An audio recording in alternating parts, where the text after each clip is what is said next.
Hello hi friends, అందరూ ఎలా ఉన్నారు? బాగున్నారా? నేను కూడా చాలా బాగున్నానండి. మీకు గృహప్రవేశం వీడియో పెడుతున్నానండి మా చిన్నాన్నగారిది. చూడండి, అమ్మవారి విగ్రహం ఇది పెట్టారు. దుర్గమ్మది చూడండి, దేవుడు మూల ఫస్ట్. అక్కడ విఘ్నేశుడి పూజ జరుగుతుంది. విఘ్నేశుడి పూజ అయిన తర్వాత వీడియో అందరూ సింకేసారు. సింకేసిన తర్వాత అందరూ నవధాన్యాలు వేసి మా చెల్లి నేను పాలు పొంగించడానికి మా చెల్లి పొయ్యి ముట్టించింది. చూడండి, పాలు తూర్పు వైపే పొంగేయండి, చాలా బాగా పొంగినాయి. ప్రసాదం పరవాన్నం రెండు కూడా అయిందండి. ఈవిడ మా పిన్ని దండం పెట్టుకుంటుంది. ఇంకోండి మా చిన్నాన్న, మా పిన్ని, పంతులు గారు, ఇవ్వండి మా ఆయన గారు, మా తమ్ముడు, మా చెల్లి అనమాట వీడియో తీస్తుంది. మొత్తం అంతా యూట్యూబ్లోనే పెడుతున్నాను అని చెప్తే తీసుకోమన్నారు.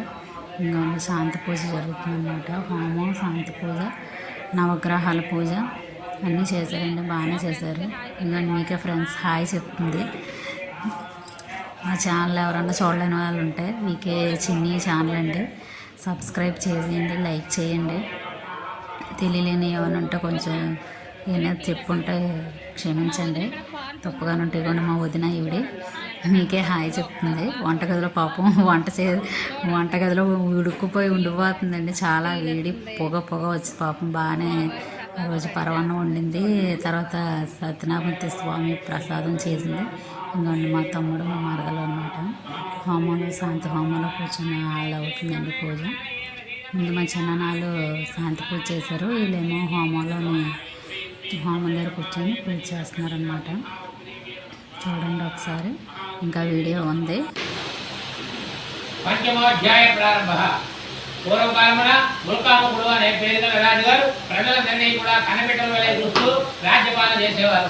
ఆ రాజుగారికి నూరుగురు కుమారులు. ప్రతిరోజు కూడా సైన్యాలు వెంట పెట్టుకుని రాజుగారి అరణ్యంలోకి వెళ్ళి జంతు పక్షులుగా వేటాడి సాయంకాలం వచ్చేవారు. అలా జరుగుతుండగా ఒక రోజున అరణ్యంలో వెళ్ళేసరికి గొల్లలందరూ కలిసి మరిన్ని కూర్చుని సత్యనారాయణ స్వామి వ్రతం చేస్తున్నారు. పాపం రాజుగారు వచ్చారని చెప్పి వెళ్ళి రాజా, మేము ఈ రోజు సత్యదేవుని వ్రతం చేస్తున్నాం, రండి చూడండి, ప్రసాదం తీసుకోండి అని చెప్పంటే ఆయన కులహీనులుగా భావించి ఆ ప్రసాదాన్ని తీసుకోగలగా, మీరు పూజలు చేయడం అయ్యా, మీరు వ్రతాలు చేయడం ఏంటి, మీరు నాకు ప్రసాదం ఏంటి, నేను మీ దగ్గర తీసుకోవడం ఏంటి అని చెప్పి అహంకారంతో ఆ ప్రసాదాన్ని వద్దని చెప్పి వేట పని పూర్తి చేసి సాయంకాలం కోటకి వెళ్ళేసరికల్లా చాలా చీకటిగా ఉన్నది. బిడ్డలు కనిపించలేదు, గుర్రాలు ఏనుగులు కనిపించలేదు, రాజ్యమా కనిపించలేదు. ఏం చేయాలో తెలియని పరిస్థితుల్లో లబోదిబోం అనుకుంటూ ఏడుస్తూ ఉన్నాడు. అదే సందర్భంలో స్వామివారు కనిపించారు.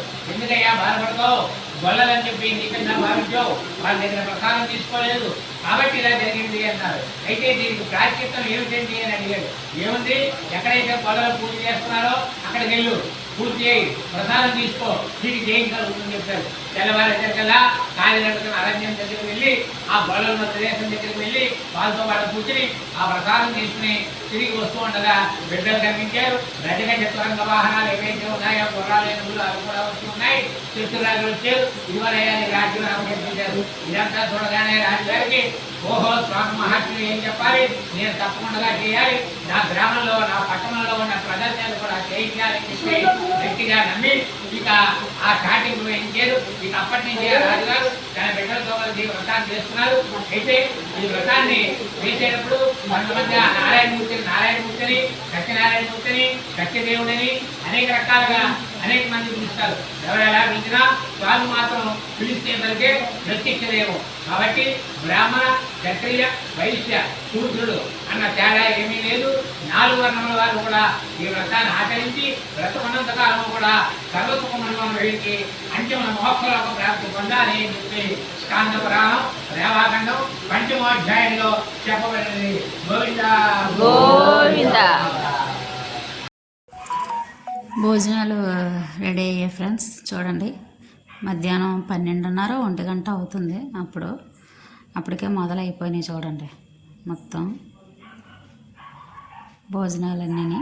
ఇంకోండి వీడియో చూడండి, మా అమ్మాయిని వీడియో తీయమంటే చూడండి ఎంత బాగా తీసింది. ఎందుకంటే ఇప్పుడు మా పిన్ని కోడళ్ళు, అల్లుళ్ళు మొత్తం బ్యాచ్ అంతా కలుసుకున్నారు. మొత్తం అందరూ కూడాను.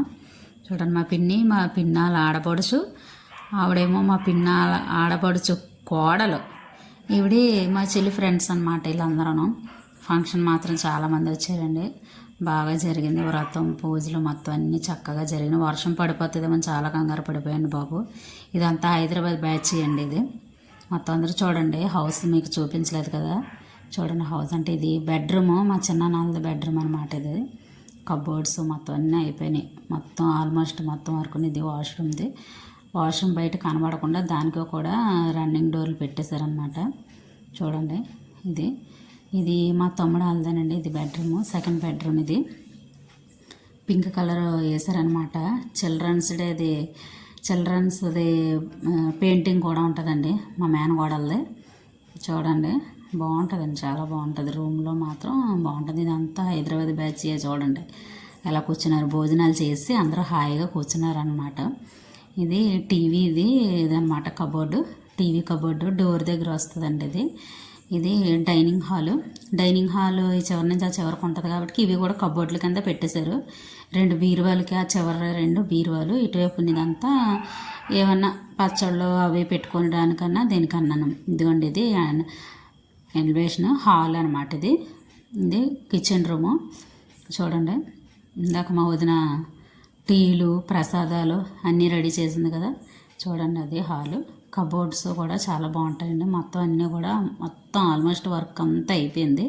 అయిపోయిన తర్వాతే గృహప్రవేశం పెట్టుకున్నారండి. చాలా బాగుంది ఇల్లు కూడా. నాకు అందరికీ చాలా బాగా నచ్చింది. Bye friends.